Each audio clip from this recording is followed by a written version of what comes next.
We teach about an hour and 15 minutes because we're going to show you the video, and it's an hour and 20 minutes on Babylon. I thought it's better to show at the end of class this week than next week, and I'll finish teaching Daniel next week because we're getting into more in-depth prophecy. And I'll correct a couple little things that I feel are wrong with the video. Not major, but just a couple of little things I disagree with. So we will, it's a wonderful, wonderful video. So we will be showing that after the break. We will, so be sure that you get right out, you get your food and drinks, and whatever, and be back in here no later than 20:22, because that's when we're going to start the video. 20 minutes till 9. It'll take that long to get through it, okay? To begin, there were a couple of errors last week, and I want to set the record straight, okay? We don't want any errors if we can help it. I said, who is the 7-year-old king? Who was the 7-year-old king that... That's what we said last week. It wasn't. Joash. Yeah, Virginia was the one that called my attention to it. Thank you, Virginia. Okay, another one that almost the minute I said it, but I didn't correct it. I said something and I thought about it, and we were talking about Uzziah, how he went into the house of God and became a leper. And I said he went into the Holy of Holies. He went into the holy place. There's a difference. If he had gone into the Holy of Holies, he'd have been killed immediately. But he went into the holy place, okay? So that was an error that I made. I'm sorry, but... We knew that. You knew it? We knew that. Okay. Why didn't you raise your hand and say, no, not the Holy of Holies? No, everybody once in a while says something quickly that you don't mean, or these kings sometimes, I think Josiah was young as well, and so that kind of slipped by us. We have a little bit of a review, but not too much. Okay, we have plenty of time, by the way, so even if we have several reviews, it's okay. But I would like to finish Daniel next week, this week and next week. How many major prophets are there? 4. And name them. Jeremiah, Ezekiel, and Daniel. Okay, so we're on 2 of them. And Ezekiel and Daniel, what period did they prophesy? Or write their books? Which period? See, I have broken this book up that I wrote into periods of time, which really should be able to help you after you finish this course to walk through the Old Testament by periods of time. In fact, I'm going to give a test to the people who are taking the class for credit the last week. We'll probably have a review and maybe a short film, but I want all of you to come and maybe just test yourself. You don't have to even turn it in to me. Test yourself and see how well you do, because the test is not like a normal test. I don't like tests. I'd rather get research papers, but I feel with Old Testament, you need to learn the map.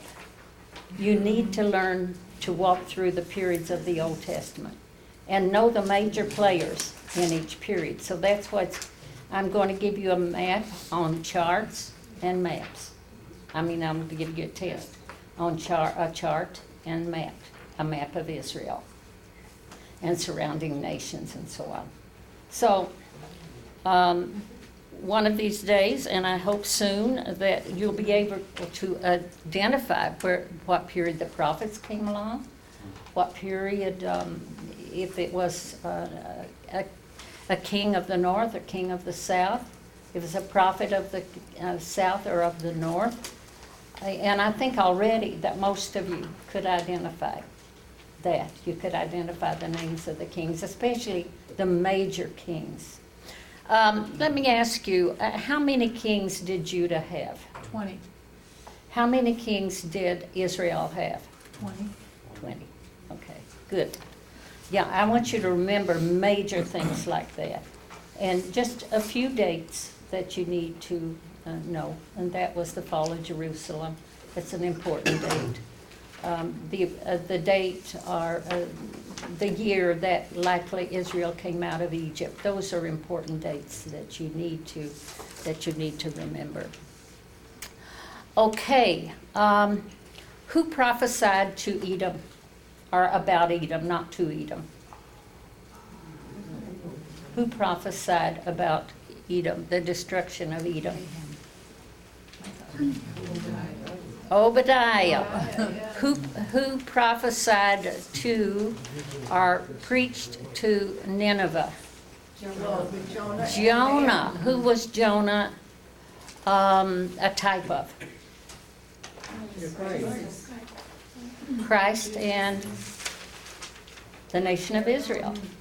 He was a type of the nation of Israel. And if you haven't, look at that again so that you can have that in your mind. This is the reason why he's among the prophets and not among the kings, or not among the history books. Because there was a prophecy of the nation of Israel in his very actions. So be sure to review that. That's an important thing. Tell me a little something about Ezekiel. Which tribe did he come from? The Levitical. Levites? Levi, okay. And a little bit higher, the house of Aaron, okay. Which tribe did Jeremiah come from?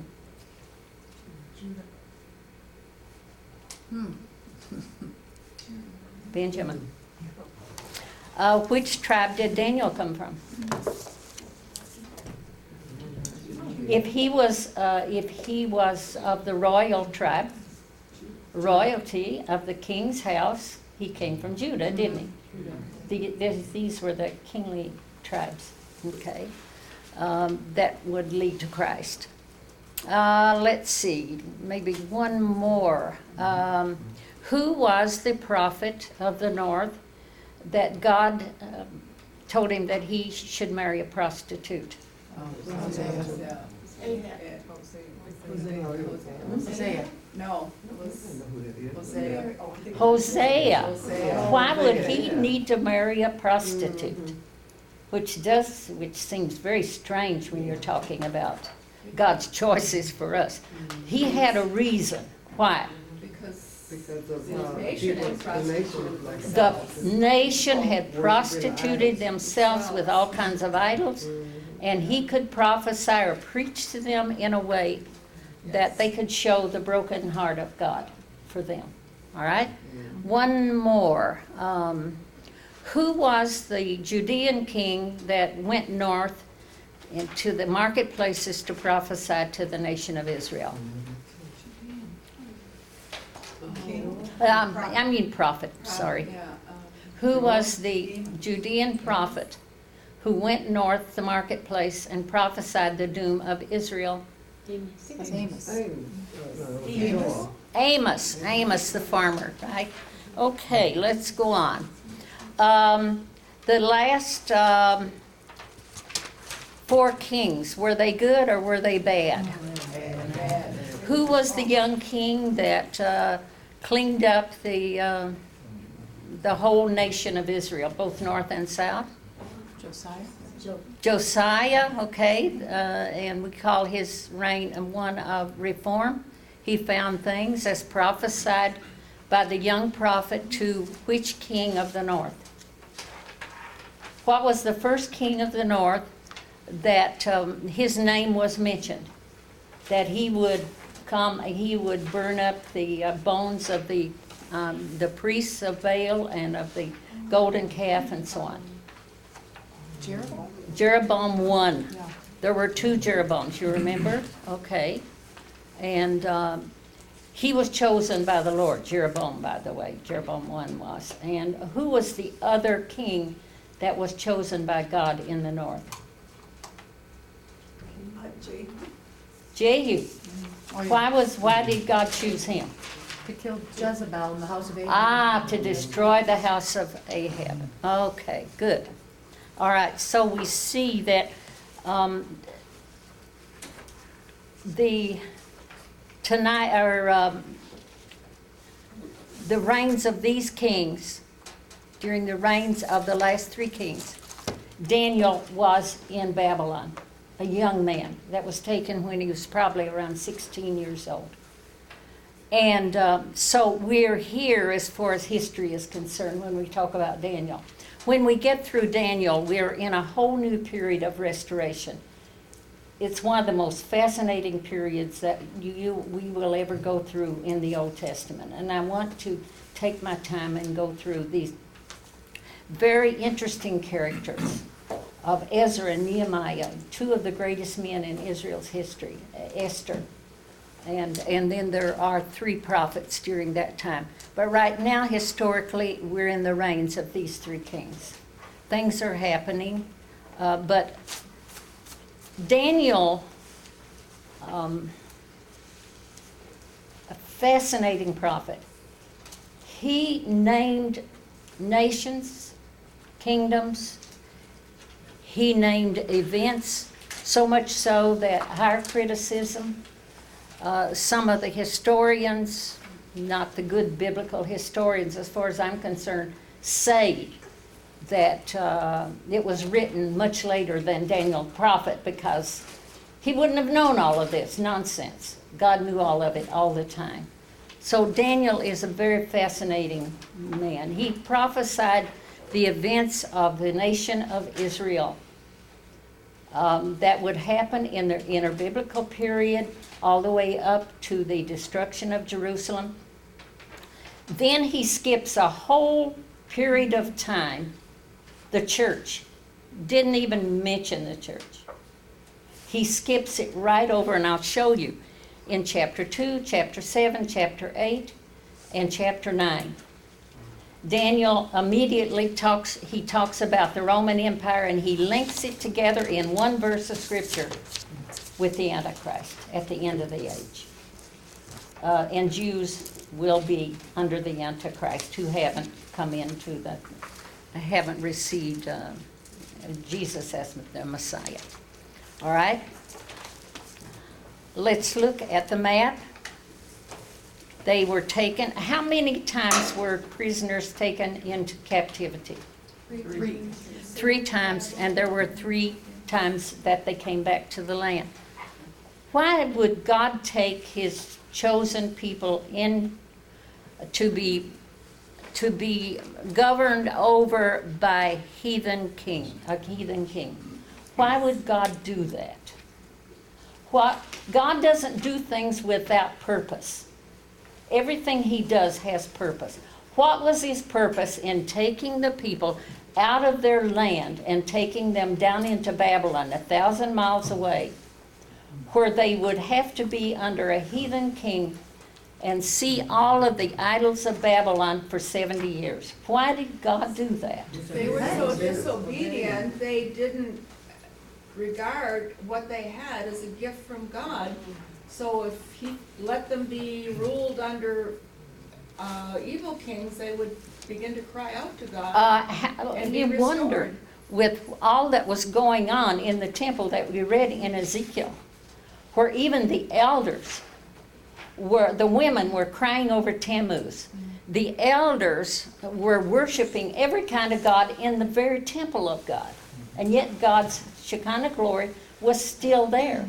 And God got tired of it. And if he had not taken them, they would not have learned the lesson they had to learn to come back and restore the land and prepare themselves so that he could send Messiah.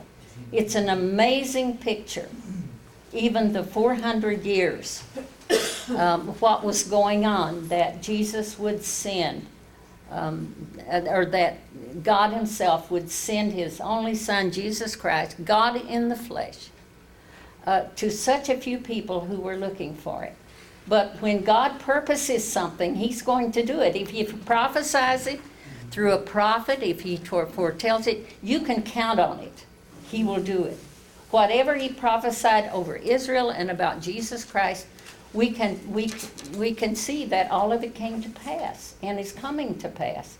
And everything that the promises that he gives to you, who are part of his body, it will come to pass. You can count on it. No matter what you see in your life or in the world, or how much sleep that you might see in the church, God will perform his purposes in the earth. He will. And so here is Jerusalem. This is where they were. They would have had to go north and come to Babylon, Babylonia, and Babylon was the capital city. That city you're going to see on film tonight. And there they stayed for 70 years. God took them out in order to save them from themselves. All right. Here is the Babylonian Empire. They covered much of the east, but the Medes and Persians are going to cover a lot more. And Rome is going to cover, and Greece and Rome that followed will cover a lot more territory than any of these. They say the sun never set on the Roman Empire. What does that mean? They owned or they governed someplace in the world where the sun was still up. They were that powerful, all right? And Greece was very powerful too. The Greek culture is still with us today. Okay. And I told you last week, and you have this Daniel in chronologically arranged, and we're going to cover it more or less like this. These are historical books, but chapter 2 is also a prophetic book as well as a historical. These are prophetic chapters. But I know that because who was reigning. We know who was reigning at the time. Belshazzar was still reigning. When Daniel received these prophecies, chapter 7 and 8, fascinating chapters. And 9, the 70 weeks of Daniel, you're going to find out what that means as well. So we will, hopefully, we might get through 4 chapters tonight. We'll see. All right? But we do need to do quite a bit of reading. Okay. Here it talks about Daniel and Ezekiel and others, the fall of Jerusalem, and then Jerusalem restored, that we will be on in 2 weeks, possibly. These are the prophets, Malachi, Haggai, Zechariah, that are restoration prophets, and Nehemiah and Ezra, fascinating characters that never did go to Israel unless they went to bring revival or to build the walls of Jerusalem. They were born and raised in Persia, which was formerly Babylon before, and Persia took it over. But God was working among those. There are some teachers that say, and I think it might be on the video that we see tonight, kind of a put down of the people the Jews that were in Persia, just a little mention of it. But God was working in Persia to raise up men like Nehemiah and Ezra. Wonderful, wonderful men. Esther, who became the queen of Persia, that really saved the whole nation of Israel. Okay. Well, let's just as a little bit of a review from last week. We did read the introduction.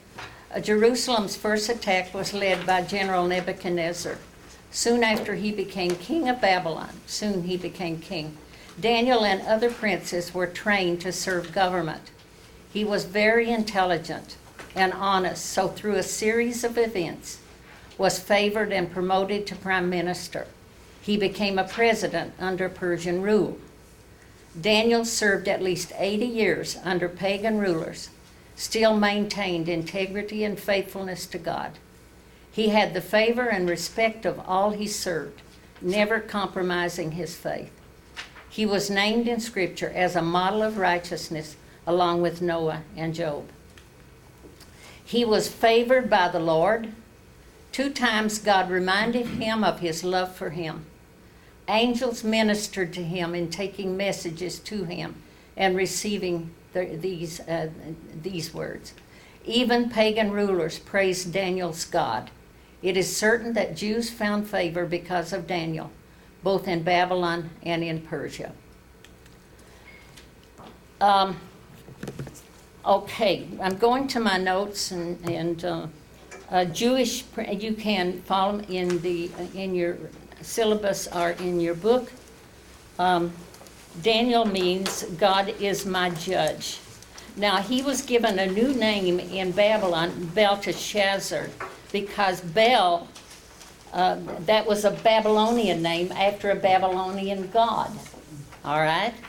They changed their names. They changed their clothing. They probably had to learn a new language. They tried to change them in every way. But we know from Daniel and from the 3 princes that went into the fiery furnace that they were faithful to God. That was his Babylonian name, which was the chief god of the nation.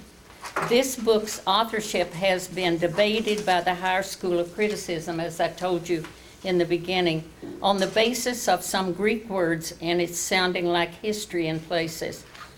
Bel in Babylon was related to Baal, B-A-A-L, in Canaan, that they worshipped. Daniel was a major prophet, a contemporary of Jeremiah and Ezekiel. He was called the prophet of dreams. Remember that, the prophet of dreams and of visions. He was part of the royal family of Judah. He was taken when Jerusalem was first attacked, about 606 BC, when he was about 16 years old. At that time, Nebuchadnezzar was general of his father's forces. Whence he soon took the throne, that is Nebuchadnezzar, and under him Babylon became the great golden empire of the world. He was called the head of gold. He was seen when he saw himself, or when he saw this, or had this dream of this, this great statue. We'll call it statue. When he saw this, Babylon was the head of gold. All right? Daniel served at least 80 years under pagan rulers. Ezekiel writes that Daniel is named with Job and Noah as models of righteousness. He was favored in heaven as well. 2 times God sent messages to him and called him, "Oh, greatly beloved." Wouldn't it be wonderful to say, "Greatly beloved Steve"? That's the way God thinks of us. Don't fool yourself. Even heathen kings praised his God. Now, the film that you're going to see tonight,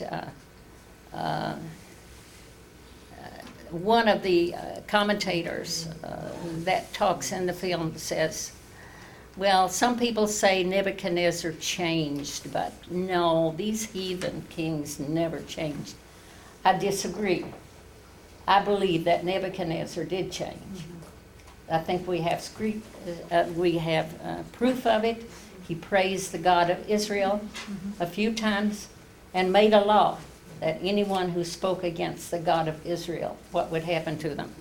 And as Adele and I were speaking earlier today, in the Old Testament, God's receiving people was not like God receiving people today. If they believed in the God of Israel, they received the righteousness of God under the Old Testament. Who was the harlot that believed that God of Israel was in control of everything when the spies went over across the Jordan? Rahab. What happened to her?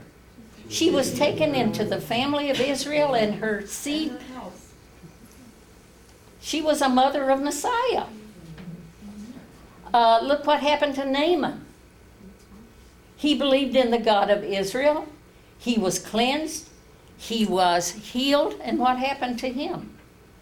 He said he was going to worship the God of Israel, so he took soil with him back to Syria. See, God was just looking for somebody to believe in him. And I think that we make salvation today much more complicated. Israel made that mistake. Sometimes we prejudge. We were speaking of that earlier today. Sometimes we prejudge who God saves. Don't make that mistake, because the future will tell. I think we're going to be surprised about some of the people who will be in heaven. I really think we will. And we might be surprised about some of the people that might not be there. But I think we'll be surprised about some of the people that are in heaven that maybe we judge and say, oh, you got to do this, you got to do that. And there is a process in salvation, that's true. But I'll tell you, God, would the God of the earth, wouldn't he do right? I mean, if people come to him and believe in him on the deathbed, he does the same thing, I believe, as he did the people, or the crook on the cross. He said, you'll be with me today in paradise. Simply, he believed. Now, that doesn't say that we can come to the Lord and just do anything we want. I'm not saying that at all. There's one of the parables that Jesus said, if I give the same pay to somebody who comes in the last hour of the day, it's none of your business. It is my choice. It is my grace that I will do it. We can't question anything that God's going to do, can we? Okay. Daniel and the friends serve in government. And Nebuchadnezzar gave orders to bring the most intelligent and the most handsome of the Judean princes to the palace. There would be placed under wise men and counselors to be trained to do the same. Daniel and Hananiah, look at the screen, which means grace of God, and his Babylonian name Shadrach, Michael or Michelle, one who is like God, is his Hebrew name. Meshach means quiet waters. That's his Babylonian name. Azariah is his, which means helped, is his Hebrew name, and it is changed to Abednego. These are Babylonian names. They were taught, and after 3 years would serve the king. There was an attempt to change them mentally, socially, and religiously. Their Jewish thought must be changed to Babylonian thought. You know, there's one thing that you can say about these young men, and I'm sure others, young men that were taken in that first shipment of people that were taken into Babylonian captivity. I marvel that in the atmosphere that we find when even the elders of Israel were worshiping all kinds of gods in the temple.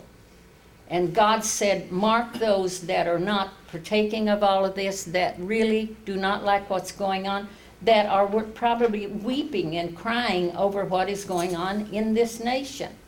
Mark them and they will be saved, because only 1/3 of them would be saved. 2/3 of them would die. But the saved ones, those that were looked at as good fruit, were taken into captivity. But these were among them. And the integrity, in the face of pressure to eat the foods of Babylon, to maybe have their thought changed toward Babylonian gods and philosophies, they never changed. Mighty men of faith. And this is amazing to me. And their dress, their names, and their worship they made an attempt to change it. The prince's commitment was tested in chapter 1. Also, they were served special foods that only those in high places in Babylon, see, those in the king's house could eat, but this food had been offered to idols. And this was against the Jewish, against what they believed that God would approve, and God would not have approved it. And so it was an honor to be served this. These young men had the wisdom. I'm amazed at that too. Say 16, 18 years old, and maybe in early 20s, that these young men had the wisdom not to say, oh, we can't eat that stuff. You know, most of us are so religious that we wouldn't be that tactful, would we? Oh no, God wouldn't like it if. So what did they do? How did they approach the people who were wanting to put them on this special diet so that they could come forth as the wisest, as the strongest, because they believed this? What did they say to get out of eating Babylonian food? They asked to be put in a test for 1 month. If it works, good, and if not, we'll do what you say. Put us on a certain diet. Vegetables, I think, and water. They wouldn't offend God. And what happened? What happened because they went on this kind of a diet, not offending God? What happened? They were the healthiest of all the people who were preparing to serve the king. They came forth as the healthiest. So they had permission for 10 days to go on this special diet.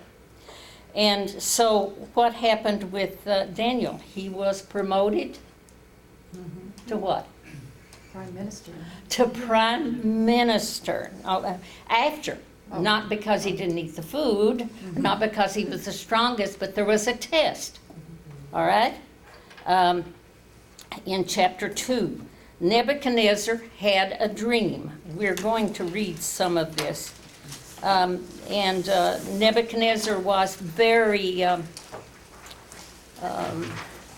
troubled over the dream. What did he see? This image of a man, strange image of a man. So he called together, see, in Babylon, they have all of these magicians. They believe in dreams. They believe in astrology. This is one of the places where astrology really began, was in Babylon. He had appointed sorcerers, Chaldeans, soothsayers. All of these surrounded the king. He asked them, what does it mean? Nobody could answer, did they? Nobody could answer. And so Daniel, we find in chapter 2 that it was revealed by Daniel in 7 through 23 and interpreted by Daniel. And then Daniel was promoted. Steve, would you read 2:19 through 23? Daniel 2? Yeah, Daniel 2.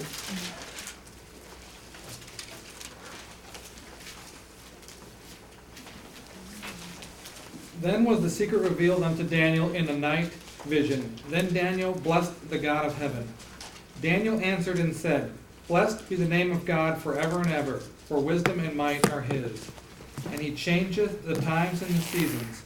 He removeth kings and setteth up kings. He giveth wisdom unto the wise, and knowledge to them that know understanding.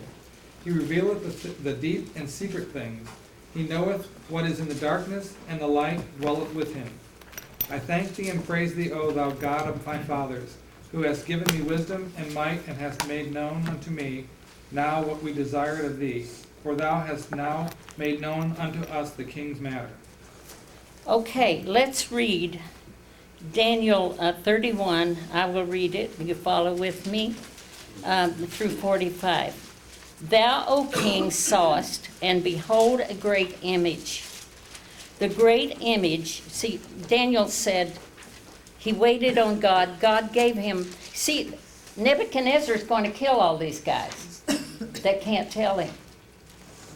So Daniel, is to save their lives, he asked the Lord for understanding of the king's dream or vision. It was a dream. He said, thou, O king, sawest, and behold a great image. This great image, whose brightness was excellent, stood before thee, and the form thereof was terrible. This image head was of fine gold, his breast and his arms of silver, his belly and his thighs of brass, his legs of iron, his feet part iron and part clay.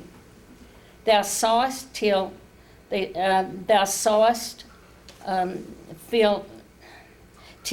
a stone was cut out without hands, which smote the image upon his feet that were of iron and clay, and brake them into pieces.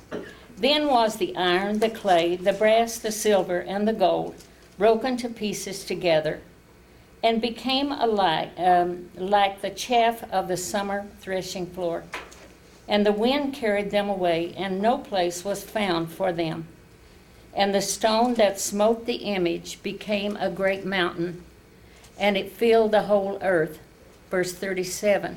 Thou, O king, art a king of kings, for the King of heaven has given thee a kingdom, power, strength, and glory. And whereas the children of men dwell, and the beasts of the field, and the fowls of the heaven, have been given unto thine hands, and has made thee ruler over them all, thou art this head of gold. And after thee shall arise another kingdom inferior to thee, and another third kingdom of brass, that shall bear rule over all the earth. The Medes and the Persians were to be the silver, and we'll talk about that more. What the gold meant, what the silver meant, what the brass meant. And the brass would be Greece. And the fourth kingdom shall be strong as iron. We'll tell you what that meant. For as much as iron breaks in pieces, and subdues all things, as iron that breaks all these, shall it break in pieces and bruise. And whereas thou sawest the feet and the toes, part of potter's clay, and part of iron, the kingdom shall be divided, and there shall be in it of the strength of iron, for as much as thou sawest the iron mixed with miry clay. And as the toes of the feet were part of iron, and part of clay, so the kingdom shall be partly strong and partly broken. And whereas thou sawest iron mixed with miry clay, they shall mingle themselves with the seed of men, but they shall not cleave one to another, even as iron is not mixed with clay. And in the days of these kings shall the God of heaven set up a kingdom. Now this is the toes, the feet of iron and clay. That is the latter day period, not the former Roman Empire. And I told you how 2, 7, 8, and 9 links the former Roman Empire with the Antichrist kingdom. And look what's going to happen. Shall the King, God of heaven, set up a kingdom which shall never be destroyed, and the kingdom shall not be left to other people, but it shall break in pieces and consume all these kingdoms, and it shall stand forever. You see, part of that last Antichrist kingdom shall take on the personality and the character of all of these kings before. That's the reason that Daniel could not really describe it. It would be so terrible. It would be part of all of those other kingdoms linked together, but fierce. For as much as thou sawest that the stone was cut out of the mountain without hands, And it brake in pieces the iron, the brass, the clay, the silver, and the gold. The great God hath made known to the king what shall come to pass hereafter. And the dream is certain, and the interpretation thereof sure. Now he names the kingdom when we come to chapter 7 and chapter 8. Okay? Now, let's look at the head of gold, Babylon, the head of gold. Prophets, oh, by the way, while we have this chart up here, these were to be, okay, no. The command, we will meet this again in Nehemiah, the command to restore Jerusalem. This was the countdown to all that Daniel saw coming to pass. Okay, Babylon first, the head of gold. The Medes and Persians next. The Greeks under Alexander the Great. And then when he died, there were two powerful kings that came out of him. And Daniel describes it when we get into 7 and 8. This was the period of the peaceful period of the Jews, and this is the Romans that took over at 63 BC and lasted until 416 AD. All right? So just remember these. Babylon, Medes and Persians. Remember how the Medes and Persians took over Babylon?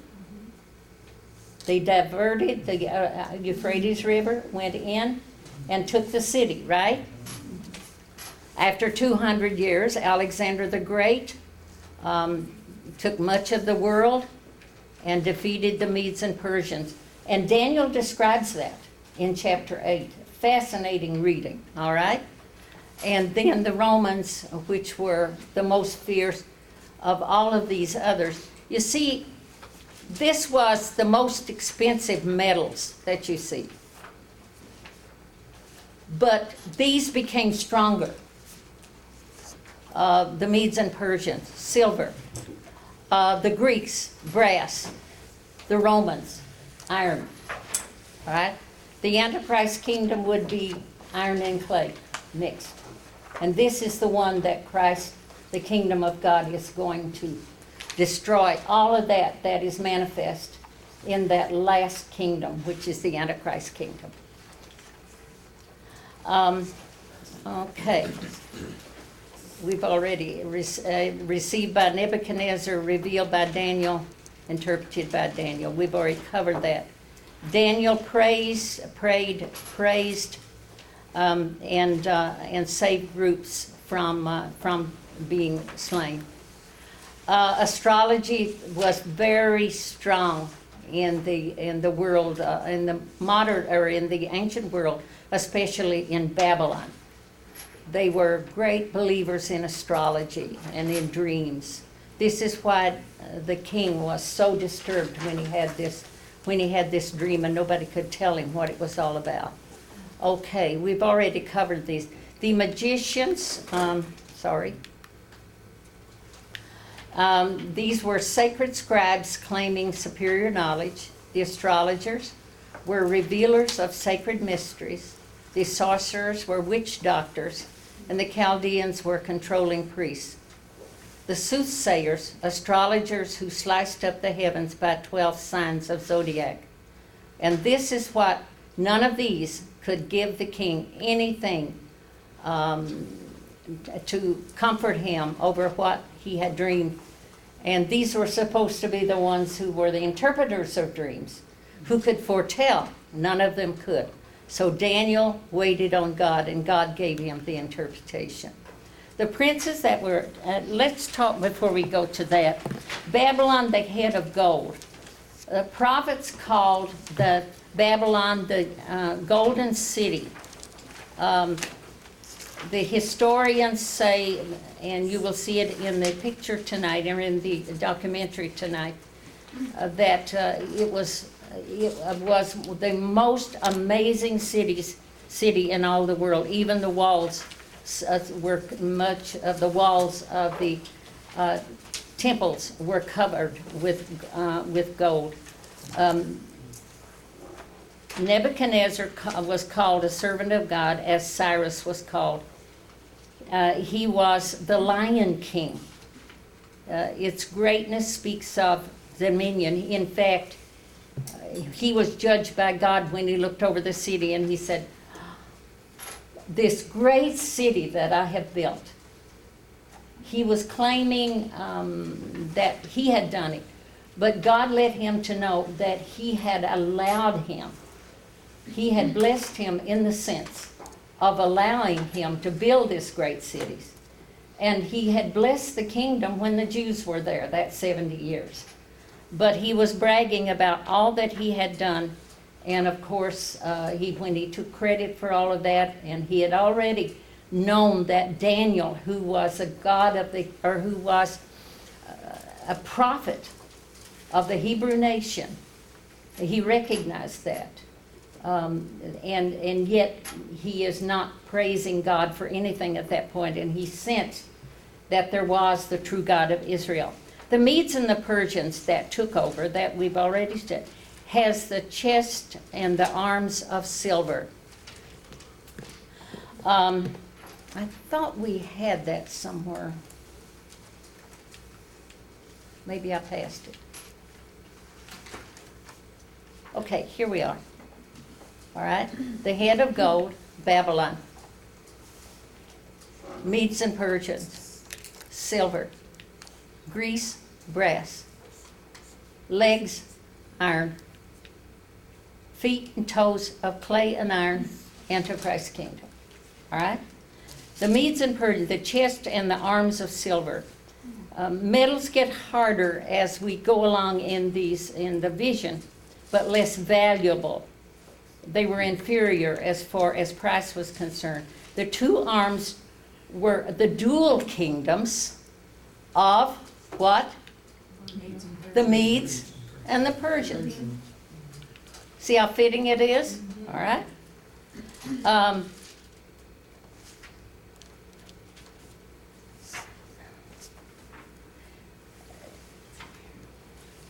The Persians were one of the first nations who used silver in their coinage.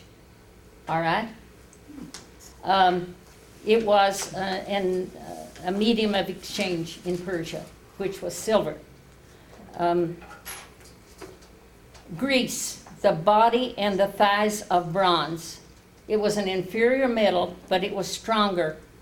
The Greeks, Alexander the Great tried to Hellenize or make it a Greek world by their great, all of their schools, their universities, their games, the spreading of the Greek language. And the language was very important in those days, and the religion was very important, because if they could control who they worshiped, they usually had political hold over them. And the same with the language was very important to these ancient kings. Greece used bronze weapons. They had these shields made of bronze. And historians tells us that the reason why they became so strong against the Medes and Persians, they fought great wars, they had these bronze shields, and when they're facing the sun, it would blind the armies that were coming against them. So they had the bronze weapons. Two thighs signify the two generals that came to power. Two generals that came to power under or after the reign of Alexander the Great. And these were Egypt and Syria. Rome, legs of iron. All right, legs of iron. They say, historians tells us, and they have proof, archaeological proof and historical proof, that the Etruscans that came along very early were men that made their nation famous, and these were forerunners of the Romans. They became famous because of their manufacture or because of their great ironworks. And of course, historians refer to Rome as being that nation of iron, how they came down on nations, ruled over nations. They knew how not only to build, but they knew how to move into nations and take them. So the Etruscans, strong ironworks, they shattered like no other nation before them, controlling over Britain, all the way to Britain. Two legs, the east and the west divisions of the church, if you remember, and the political groups. Constantine and of course Rome. So I'm sure that that was part of the two legs that you see. The end time kingdom, or the Antichrist kingdom, the feet, part Rome, okay, part of the old Roman Empire, but it was clay and it was iron. And what did the kingdom of God hit? Did it hit Babylon? No. What did that great stone that Daniel saw without hands that was rolling through the earth, what did it hit? The weakest area, the feet. It hit the feet. The end time kingdom. The Antichrist kingdom. He's going to take over the world. Antichrist is not going to take over the world. He will take over the world. The 10 toes, 10 kings that will be ruling in those days under the Antichrist. But Rome fell about 400 and something AD, and the Antichrist kingdom has not yet come into view. We feel that we're living in the end of the age when Christ could come, and Antichrist cannot set up his kingdom until God takes his church out. I believe that because I think I have enough scripture to prove it. Not only in Daniel, but in many other places too. That we're going to go in the rapture one day. And we'll not know who the Antichrist is. Nobody knows who he is today because we haven't entered that period yet. Thank God we're not in the tribulation, no matter what people think that we might be in. We're not in the tribulation. Okay? Okay. Princes tested by fire. Do I go back? Forward. Forward. Okay. Okay. The test of faith. All right. We're in chapter 3. 20 years after the captivity of the young men. And by that time they had taken Ezekiel as well. They had a test of faith. But it was vindicated, as we will see in verses 19 through 30. The image of gold was to be worshipped. You talk about a kingdom of gold, the golden head. They had, like Nineveh at that time, they had the gold, much of the gold of the world. All right? And he made this gigantic image. Maybe he got the idea from the head of gold that Daniel told him about. He's got to make an image, and everybody must be faithful or loyal to him and worship him. He wanted to know that he's in control of the kingdom. And so everybody must worship. It is believed that this was a type of the tribulation to come. The period, the last 3.5 years, the time of Jacob's trouble. Steve, would you read that, Jeremiah 30, that this is the same, this is a type of the Antichrist attempt to destroy the Jews. Jeremiah 30, 3 through 9, the time of Jacob's trouble. For lo, the days come, saith the Lord, that I will bring again the captivity of my people Israel and Judah, saith the Lord. And I will cause them to return to the land that I gave to their fathers, and they shall possess it. And these are the words that the Lord spake concerning Israel and concerning Judah. For thus saith the Lord, we have heard a voice of trembling, of fear, and not of peace. Ask ye now, and see whether a man doth travail with child. Wherefore do I see every man with his hands on his loins, as a woman in travail, and all faces are turned into paleness. Alas, for that day is great, so that none is like it. It is even the time of Jacob's trouble, but he shall be saved out of it. For it shall come to pass in that day, saith the Lord of hosts, that I will break his yoke from off thy neck, and will burst thy bonds, and strangers shall no more serve themselves of him. But they shall serve the Lord their God, and David their king, who I will raise up unto them. Okay. So, if they're going to worship it, that meant that these three young men that we just discovered their Babylonian names, Hebrew names in there, they must. Daniel was exempt from it. We know that. But they must also worship. And when the word came to the king that there were three who were serving in the very castle that Nebuchadnezzar lived, that refused to bow and worship the idol. It was a gigantic thing.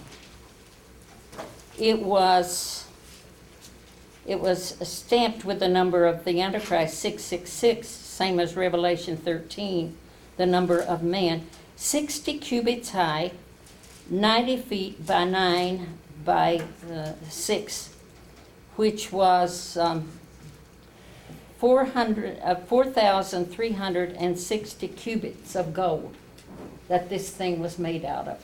And when word came to Nebuchadnezzar that these three would not bow before this image, which was an image of him,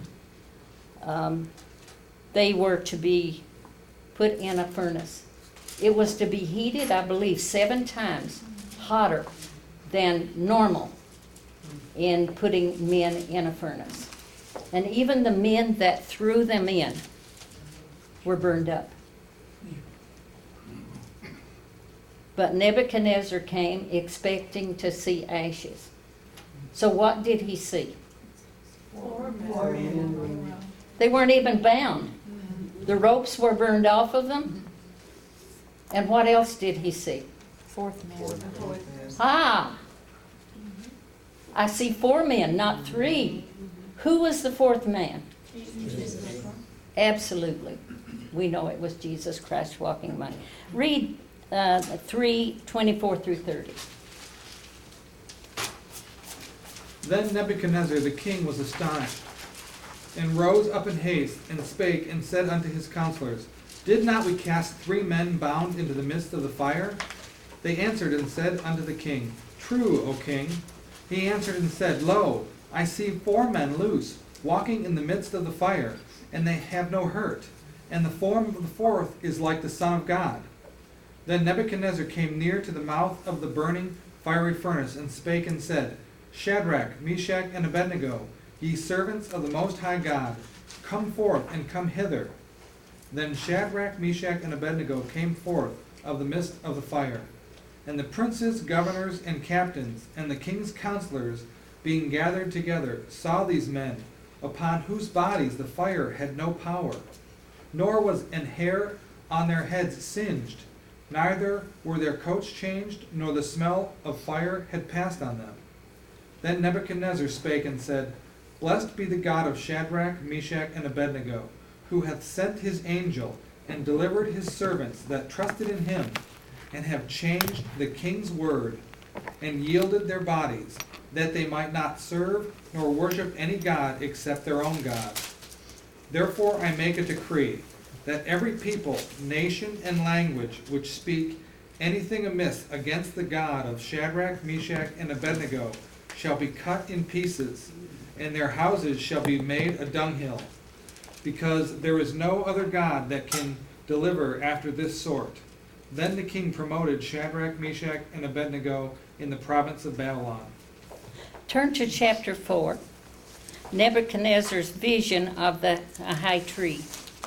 Nebuchadnezzar the king, unto all people, nations, and languages that dwell in all the earth, peace be multiplied to you. I thought it good to show the signs and wonders that the high God that wrought toward me. How great are his signs, and how mighty are his wonders.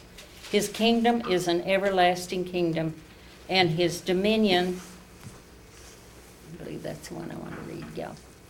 And his, where am I? Verse 3. Verse 3. And his kingdom is an everlasting kingdom, and his dominion is from generation to generation. I, Nebuchadnezzar, was at rest in my house and flourishing in my palace. I saw a dream that made me afraid, and the thoughts upon my bed and the visions of my head troubled me. Therefore made I a decree to bring in all the wise men of Babylon before me, that they might make known unto me the interpretation of the dream. Then came in the magicians, the astrologers, the Chaldeans, soothsayers, and I told the dream before them, but they did not make known unto me the interpretation.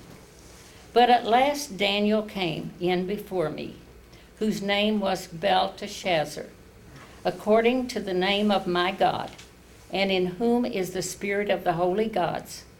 And before him I told the dream, saying, O Belteshazzar, master of the magicians, because I know that the spirit of the holy gods is in thee, and no secret troubleth thee. Tell me the visions of my dream that I have seen, and the interpretation. I saw, and behold, a tree in the midst of the earth, and the height thereof was great. And the tree grew and was strong, and the height thereof reached unto heaven, and the sight thereof to the end of all the earth. The leaves thereof were fair, and the fruit thereof much, and in it was much meat for all. The beasts of the fields had shadow under it, and the fowls of the heaven dwelt in the boughs thereof, and all flesh was fed of it. And I saw in the visions of my head upon my bed, and behold, a watcher, and a holy one came down from heaven, and cried aloud and said, Thus hew down the tree, cut off the branches, shake off his leaves, and scatter his fruit, and let the beast get away from under it, and the fowls from his branches. Nevertheless, leave the stump of the roots in the earth, even with the band of iron and the brass, in the tender grass of the field, and let it be wet with the dew of heaven. And let his portion be with the beast of the grass of the earth. Let his heart be changed from man's, and let a beast's heart be given unto him, and let 7 times pass over it, 7 years pass over him. This matter is by the decree of the watchers, and the demand of the word of the Holy One, to the intent that the living may know that the Most High rules in the kingdom of man, and gives it to whomsoever he will, and sets up over it the basest of men. This dream I, Nebuchadnezzar, have seen. Now, Belteshazzar, declare the interpretation thereof, for as much as all the wise men of the kingdom are not able to make it known the interpretation. And then Daniel tells him that the tree that you saw, 20, was the tree that you saw. It is, let's go over to 22. It is you, O king. Thou art grown and become strong, for your greatness is grown and reaches unto heaven, and your dominion to the end of the earth. And the king saw the watcher, or the angel, and the Holy One come down from heaven, saying, blow the tree down and destroy it, and leave only the stump of the roots. And let his portion be with the beasts of the field till 7 years pass over him. This was the interpretation. Verse 25. That they shall drive you from men, and your dwelling shall be with the beasts of the field. And they shall make thee to eat grass as oxen, and they shall wet thee with the dew of heaven, and 7 times shall pass over you. And you shall know that the Most High rules in the kingdom of men, and gives it to whomsoever he will. Thy kingdom shall be sure unto thee, after that you have known that heaven does rule. O king, let my counsel be acceptable unto you, and break off the sins your sins by righteousness, and thine iniquities by showing mercy to the poor, that it may be the lengthening of their days. And it is fulfilled what happened to Nebuchadnezzar. What happened to him? What happened to him? He lost his speed. He ate grass like an ox. He became like a beast. He ate grass for 7 years. The king of that great kingdom, king of Babylon. Now, does God usually judge pagan kings that way? Not usually, unless they know truth and they defy truth. Remember that the Philistines got away with things the Israelites could not have thought about getting away with. They sent the ark back drawn by a cow on a cart, didn't they? But when Israel tried the same thing, didn't work, did it? No. God judges people more harshly that have knowledge. This was a harsh judgment. He had already seen the miracle that God performed by the 3 young princes. He had seen that Daniel could prophesy, or could foretell, or could interpret all of his dreams. He recognized that the interpretation came from God himself, God of heaven. And he recognized that the one that was walking in the furnace with the 3 Hebrew princes looked like the Son of God.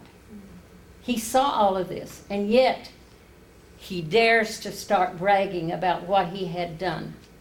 And Daniel said, until you have learned, it would take him 7 years of beasthood.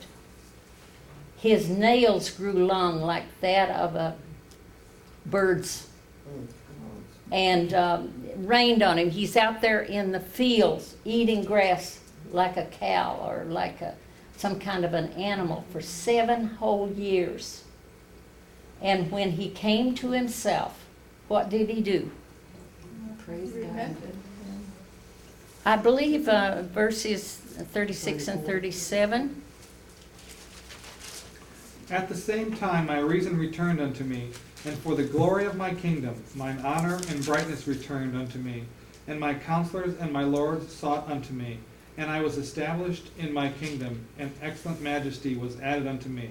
Now I, Nebuchadnezzar, praise and extol and honor the King of heaven, all whose works are truth, and his ways judgment, and those that walk in pride he is able to abase.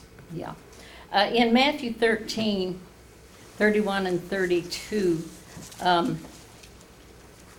Matthew 13, the parables in Matthew 13, really they match, or they agree with the message to the 7 churches of Asia Minor, which represent the churches of history. I teach it that way because I believe it, and I give proof of it through taking you through church history, where that you see what was happening and what was said about these. Matthew 13, 31, 32. Would you read that? Another parable put he forth unto them, saying, The kingdom of heaven is like to a grain of mustard seed, which a man took and sowed in his field, which indeed is the least of all seeds, but when it is grown, it is the greatest among herbs, and becometh a tree, so that the birds of the air come and lodge in the branches thereof. This reminds me, this parable, of the tree of Nebuchadnezzar that would spread over the whole earth. But this parable is talking about what is going to spread in that time of church history, Pergamum. This was the message that was given to Pergamum in chapter 2 of Revelation.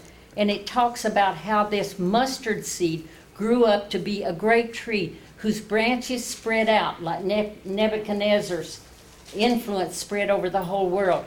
And that church and that religious system at that time is going to spread over the whole world. And the scripture, when it talks about birds, it's usually not a good message. It's usually